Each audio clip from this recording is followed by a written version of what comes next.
Hello, ഇന്ന് നോക്കാൻ പോകുന്നത് ഛോട്ടാ മുംബൈ എന്ന ചിത്രത്തിൻ്റെ second day Kerala box office collection റിപ്പോർട്ടാണ്.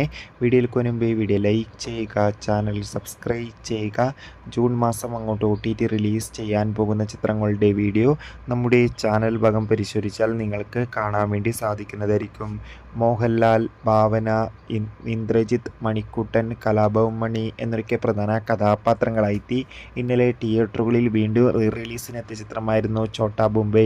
ചിത്രത്തിന് ഇപ്പോഴും നല്ല മികച്ച പോസിറ്റീവ് റെസ്പോൺസ് തന്നെയാണ് പുറത്തുകൊണ്ടിരിക്കുന്നത്. അതുകൊണ്ട് തന്നെ ഏവരുമേറെ ആകാംക്ഷയോടെ ഛോട്ടാ മുംബൈ എന്ന ചിത്രത്തിൻ്റെ കളക്ഷൻ റിപ്പോർട്ടും അറിയാൻ വേണ്ടി കാത്തിരിക്കുകയാണ്. ഫൈനലി ചിത്രത്തിൻ്റെ first day Kerala box office കളക്ഷന് പിന്നാലെ ഇപ്പോൾ ചിത്രത്തിൻ്റെ രണ്ടാം ദിവസത്തെ കളക്ഷൻ റിപ്പോർട്ടും പുറത്തുവന്നിരിക്കുകയാണ്. ഇന്ന് രണ്ടാം ദിവസവും അത്യാവശ്യം മികച്ച ബുക്കിംഗാണ് കേരളത്തിൽ നടക്കുന്നത്. അതുകൊണ്ട് തന്നെ 80 മുതൽ 90 ലക്ഷം വരെ ഇന്ന് കേരള ബോക്സ് ഓഫീസ് കളക്ഷൻ നേടിയെടുക്കാൻ വേണ്ടി സാധിക്കും.